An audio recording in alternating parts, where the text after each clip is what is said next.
you have a situation right now, and in the NCAA, this is called the quiet period, and I believe it goes for a month and some change, right? But encompasses, you know, all the way into July, or the end of June. So, looking at kind of what the staff is doing right now and what's coming up in the future. Okay, I did some digging on some of the future stuff coming up in terms of what Matt Rule has planned during the quiet period. Coaches typically, they have 2 weeks per assistant to get out there on the road and be able to recruit. And so they have to use that time wisely. And they're allowed to go to the recruits' high school and visit them there. That's why it's the quiet period. It's a lot of limitations on what you can do. So the staff is out there using its a lot of time to visit, players that are already committed, and then also will be visiting guys that are targets. So right now they visited, Carter Nelson. They visited through the Omaha area. They're touching within that 500-mile radius, which I touched on a previous video about the importance of the 500-mile radius and locking that down.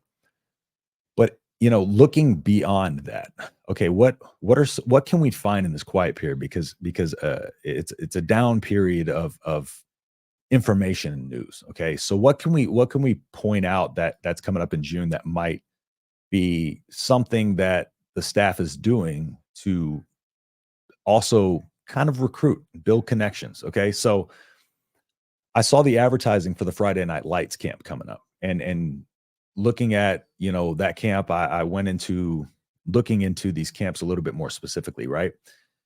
And so I didn't really find this anywhere else, but this is an important distinction. If you go to mattrulescamps.com, I believe that's the actual URL, but if you go on there, these are not hosted by the university. These are put on by Matt Rhule.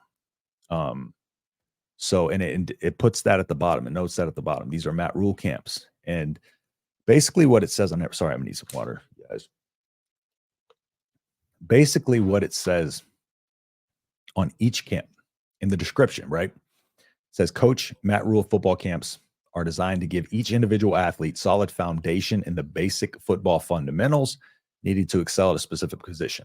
Nebraska head football coach Matt Rhule directs this program with assistance from the staff and guest coaches. This means you will receive the same expert coaching that every Husker player receives. Non-contact skills teaching camp. Okay, so what that alludes to, of course, is this camp is a really good look at what kind of development things and developmental things that the staff does and Coach Matt Rhule does, that they can kind of start to see and plant the seeds of, okay, like this seems like something that I want to come develop for. It's very specific and targeted with the camps. Okay, I went to Oregon's page, and Oregon has a bunch of camps, right? But they're 7-on-7s, O-line, D-line, and a lot of that, same stuff repeated. I went to Ohio State, 4 camps, right? And, they're and Oregon had some skills camps, but they're all for ages or grades 9th grade through 12th, right?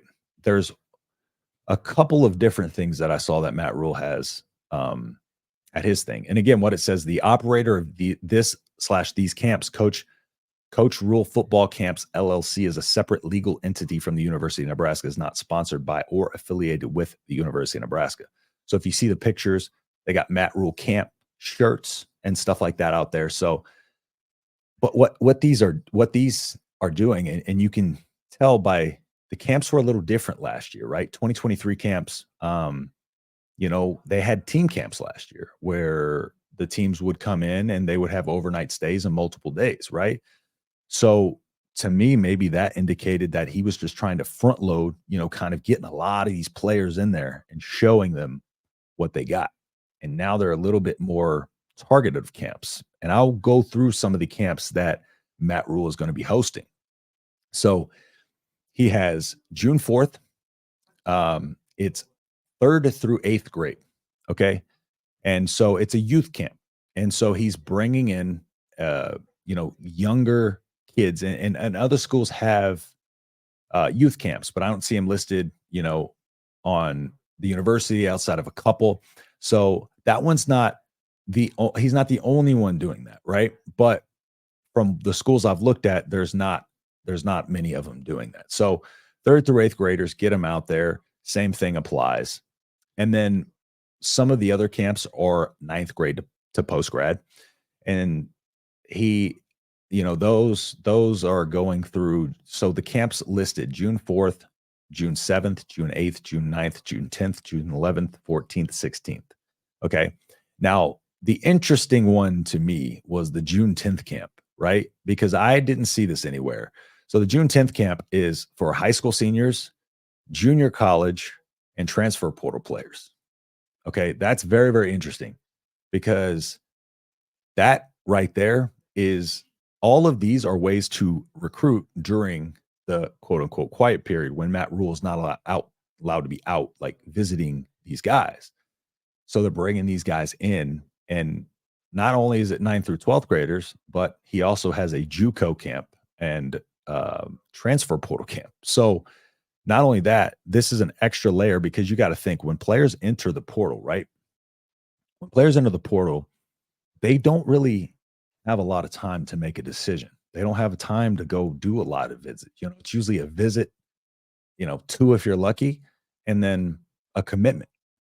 And so, like, it's not one of those things where you can just sit there and you can, rely on being able to get these portal guys out to visit you. Well, this is a way to get them out to campus, show them the facilities, get them familiar with the staff, have Matt Rhule build connections with them, show them, the stadium and everything. They get a feel for the city. They get to see what Lincoln's like. And I think a lot of these camps, people see camps and they're just like, oh, these are, everybody does these. There's just little camps to get players out here and just kind of have fun. But it seems to be very targeted because, again, some of the camps have changed from last year. And if you look at the 2023 Elite Junior Day, here's some of the players that we have that have committed out of the 2023 Elite Junior Day. Okay. Cortez Mills hasn't committed, but of course, he was at the spring game and had a lot of great things to say about Nebraska. So he's one of those guys that Nebraska does have a legitimate good shot at. Chase Lofton was in the Elite Junior Day last year. Connor Booth, I saw somebody mention him in the chat. Connor Booth, he was at the Elite Junior Day last year. Keona Wilhite, Elite Junior Day. Caden Vermis, Bryson Hayes. All of those guys have committed since, outside of Cortez Mills, of course. I just spotlighted him because he is one of the guys that the top guys that, of course, we're putting the press on right now with the spring game and all that stuff. So, but if you can turn over that many guys in camp, just think about if you can build the relationships over the next few years. You look at what I mentioned earlier with Holden Havlik coming out, or I'm sorry, Caden Vandenbosch being able to come out for the last year's spring game, being able to come out for this year's spring game, but giving them a little look at the facilities, the year prior. They're planting these little seeds in these players' minds. And Matt Rhule is very calculated, very structured with how he's doing. And it gives him an opportunity to see these kids play.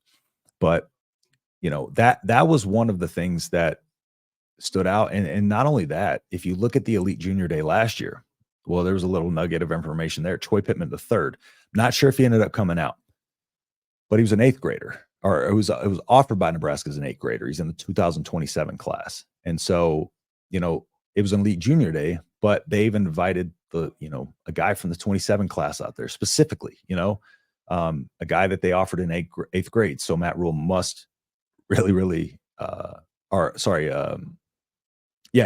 an eighth grade last year by Matt Rhule. So it's somebody that Matt Rhule must really see something in, because offering eighth graders to me is still crazy. But it's one of those things where it's like you're trying to get the leg up. And I remember USC did that a while back. I can't remember with who, but by the time the kid came, time to commit, it was a completely different staff and stuff like that. So, but it's also an indication that maybe Matt Rhule's here for the long haul, which he has said and alluded to, and I have no doubt in that. But yeah, he played his freshman season at Omaha Central last fall, invited him out, racked, 34 tackles, 2 pick sixes and a sack, and as an eighth grader. And then USC came in this year and offered him. So speak of the devil, USC and Lincoln Riley went and offered him this year.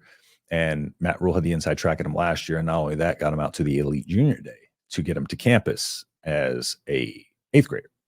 So it's very, very interesting to see the method in which he's using here. And going back to my video, a couple days ago about the difference between what I saw with Matt Rhule and Frost in terms of recruiting. And I only brought this up to really transition over into why Matt Rhule, I think, is different than Frost. And not only just saying that because we've seen him do it at previous schools and we think this is different, but if you look at underneath the surface, a lot of what it is Matt Rhule's very, I went into almost like geographical style, like type of recruiting, and of course, recruiting is geographical, right?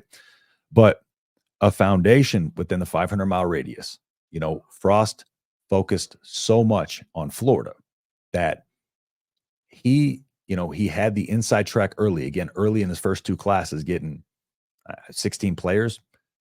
8 of those, either transferred or never made it to campus, right? And then other years when he wasn't able to really commit or really recruit heavy in Florida, when some of those other Florida schools were coming up, well, then he had really no secondary state that he went to. He recruited out of Arizona, but there's really no secondary, tertiary states that it recruited out of. I don't know if you remember, kind of the Mike Riley, Scott Frost, they had the Calabrasca, Flowbraska, like they were just trying to really come up with these gimmicky things without any kind of really, Mike Riley even had the inside track to a ton of guys in the state of California, but even stated he put his initial focus on a lot of schools in the Midwest, Indiana and California, since he had the inside track. Instead of doubling down on California, he kind of just was like, okay, we'll recruit their secondary because I don't think we have to push as hard for those kids. Well, that's why no depth was ever had. You looked at this offseason and how little players that Nebraska's lost. Well, over Scott Frost's 5 seasons, 56 of his recruits left the program or never made it to campus. So when looking for issues in Frost's system, well, one of the things is the players weren't getting on campus, and then you were going after your secondary players and your tertiary players, or the players that you already had in your roster, right? So there's no development with those players, first off. And then secondly, like I said, you had no fallback state. So what is your attack when your Florida kids start falling through? Well, he didn't have one. And so when players left, again, it was a scramble to try to get what you can.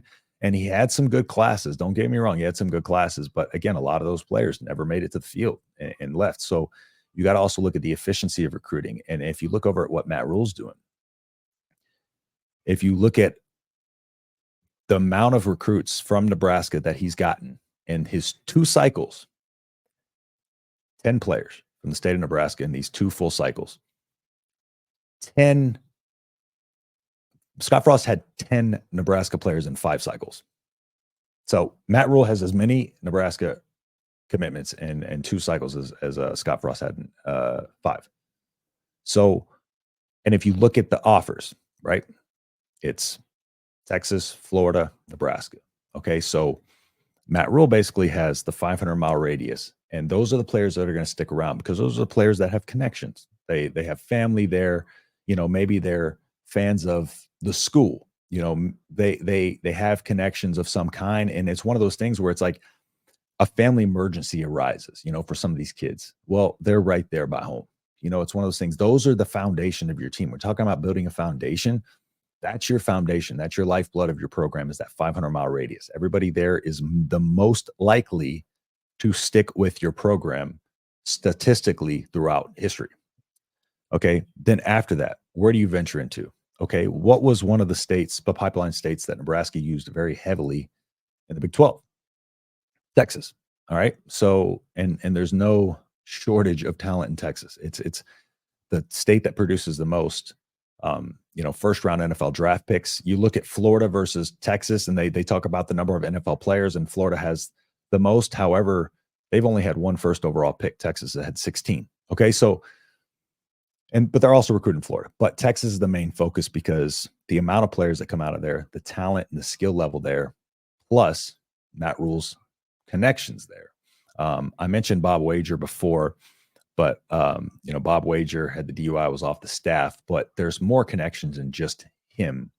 In regards to that, he has about 4 players or 4 coaches on the staff that, Garrett McGuire from the state of Texas, he coached, his dad coached out in high school football out there. He's a couple of guys in different positions that were also former high school football coaches out there, and they have ties to these other coaches in Texas. And so, we talked about it last year with him starting to make a foothold in the state of Texas. Again, Bob Wager was there for 6 months and was really able to at least springboard that, kind of facilitate that in the state of Texas, because of course at Baylor, he knows his way around the state. And so that means he was able to have Texas as kind of a secondary state, but he's not treating it as a secondary state. He's treating it almost as a primary state, where he's going after the top of the top in the state, and actually has an outside shot to land the number 1 player in the state of Texas. And so you already see the fruits of the labor paying off there. You see momentum growing. And that was one of the things we never saw under Frost, because there was no consistency in the style of recruiting. There was never momentum. You never saw what they were capable of if they really hammered in on structure and really figured out what to do with it. And like I alluded to here, you have the structure of what you want. And going back historically, if you look through when Nebraska was successful, and, I'm going to go through a couple year periods here. So looking back at 1983 through 1990, right? 55% of the roster was from the state of Nebraska.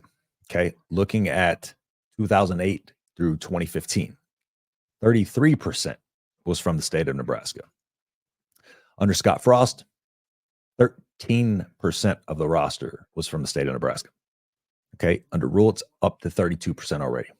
Okay. So historically, those are the things that have made Nebraska successful. Sticking in that 500-mile radius, Nebraska is very tight end heavy, keeping those tight ends away from the Iowas of the world, and really showing a program of development, building momentum in not only the local areas, but in Texas and in Florida. He's got Evan Cooper out there. Evan Cooper has connections out in the state of Florida. And if you look at a couple of the analyst roles in Nebraska's staff directory, I was kind of filtering through the staff directory. There's a few guys who formerly worked at UCF still on the staff. And so there's inklings to what he's trying to do and how he's building these connections in Texas and Florida based on some of these people he's brought in these smaller roles. And it was very heavily Texas focused, but you also see little inklings of Florida going in there. And so he's able to get, Evan Cooper on the horn and being able to kind of go evaluate and recruit these Florida guys, and really, has those connections for himself out there. And then you have the Texas analyst guys, and you have the likes of Garrett McGuire, the wide receiver coach who has ties out in Texas, connections out in Texas. And of course, Matt Rhule has his own out there.